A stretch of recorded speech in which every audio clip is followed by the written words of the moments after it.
Smart ಯುಗದಲ್ಲಿ ಎಲ್ಲವೂ smart ಎಂದುಕೊಳ್ಳಬೇಡಿ.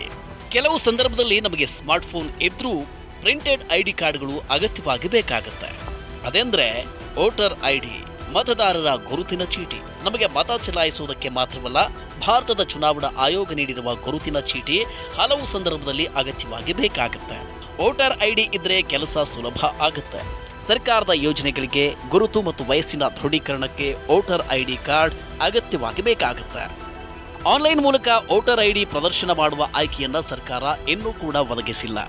ಆಧಾರ್ಗೆ ಆದ್ರೆ ಡಿಜಿಟಲ್ ಆಯ್ಕೆಗಳಿವೆ, ಆದರೆ ವೋಟರ್ ಐಡಿಗೆ ಇನ್ನೂ ಈ ಆಯ್ಕೆ ನೀಡಿಲ್ಲ. ಹೇಗಿರುವಾಗ ವೋಟರ್ ಐಡಿ ಮಿಸ್ ಆದ್ರೆ ನೋಡಿ, ದೇಶದಲ್ಲಿ ಮತದಾರರ ಗುರುತಿನ ಚೀಟಿಯ ಮಹತ್ವವನ್ನ ಹೆಚ್ಚಾಗಿ ಹೇಳಬೇಕಿಲ್ಲ. ಎಲ್ಲರಿಗೂ ಇದರ ಅಗತ್ಯದ ಬಗ್ಗೆ ಗೊತ್ತು. ಇದನ್ನ ಭಾರತದ ಚುನಾವಣಾ ಆಯೋಗ ಹೊರಡಿಸಿದೆ. ಮತದಾರರ ಗುರುತಿನ ಚೀಟಿಯಲ್ಲಿ ಮತದಾರರ ಹೆಸರು, ಮತದಾರರ ಭಾವಚಿತ್ರ, ವಿಳಾಸ, ಜನ್ಮ ದಿನಾಂಕ ಇತ್ಯಾದಿಗಳು ಇರ್ತವೆ.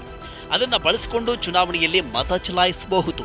ಒಬ್ಬರು ಯಾವುದೇ ಸರ್ಕಾರಿ ಯೋಜನೆಯನ್ನ ಪಡೆಯಬಹುದು, ಬ್ಯಾಂಕ್ ಖಾತೆ ತೆರೆಯಬಹುದು, ಪಾಸ್ಪೋರ್ಟ್ ಅಥವಾ ಡ್ರೈವಿಂಗ್ ಲೈಸೆನ್ಸ್ ಇತ್ಯಾದಿಗಳನ್ನ ಪಡೆಯಬಹುದು. ಆದರೆ ಈ ಮಹತ್ವದ ಮತದಾರರ ಗುರುತಿನ ಚೀಟಿ ಕಳೆದು ಹೋದ್ರೆ ಏನು ಗತಿ? ಹೀಗೆ ಕಳೆದು ಹೋದ ಕಾರ್ಡನ್ನ ಹಿಂಪಡೆಯೋದಕ್ಕೆ ಒಂದು ಮಾರ್ಗವಿದೆ. ನೀವು ಆನ್ಲೈನ್ನಲ್ಲಿ ಮತದಾರರ ಗುರುತಿನ ಚೀಟಿಯ ಪ್ರತಿಯನ್ನು ಪಡೆಯಬಹುದು. ಅದು ಹೇಗೆ ಎಂದು ಇಲ್ಲಿ ತಿಳಿಯಿರಿ.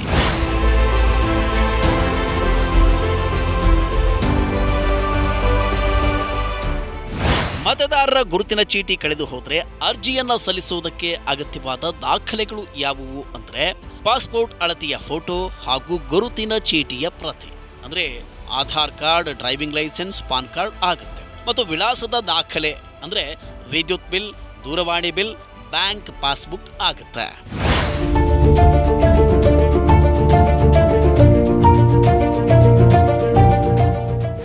ಆನ್ಲೈನ್ನಲ್ಲಿ ಅರ್ಜಿಯನ್ನ ಸಲ್ಲಿಸುವುದು ಹೇಗೆ ಅಂದ್ರೆ ಮೊದಲಿಗೆ ನೀವು ಭಾರತದ ಚುನಾವಣಾ ಆಯೋಗದ ವೆಬ್ಸೈಟ್ಗೆ ಹೋಗಬೇಕು.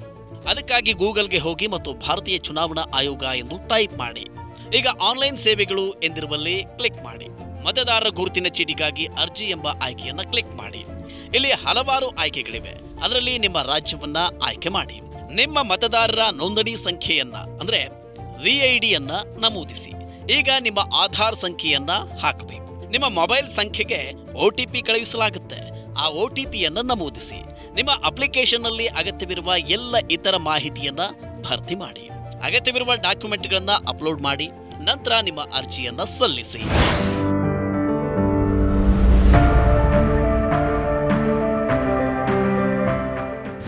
ಮತದಾರರ ಗುರುತಿನ ಚೀಟಿ ಪ್ರತಿ ಪಡೆಯುವುದಕ್ಕೆ ಅರ್ಜಿ ಶುಲ್ಕ ಎಷ್ಟು ಎಂಬ ಸಂಶಯ ನಿಮ್ಮಲ್ಲಿ ಇರಬಹುದು. ಆದರೆ ಮತದಾರರ ಗುರುತಿನ ಚೀಟಿಗಾಗಿ ಅರ್ಜಿಯನ್ನು ಸಲ್ಲಿಸುವುದಕ್ಕೆ ಯಾವುದೇ ರೀತಿಯ ಶುಲ್ಕವಿಲ್ಲ. ನೀವು ಅದನ್ನು ಉಚಿತವಾಗಿ ಪಡೆಯಬಹುದು. ಮತದಾರರ ಗುರುತಿನ ಚೀಟಿ ಸಾಮಾನ್ಯವಾಗಿ 15ರಿಂದ 20 ದಿನಗಳಲ್ಲಿ ನಿಮ್ಮ ವಿಳಾಸಕ್ಕೆ ಬರುತ್ತೆ. ನಂತರ ಅದನ್ನು ಜೋಪಾನವಾಗಿ ಇಟ್ಟುಕೊಂಡು ಬಳಸಬಹುದು.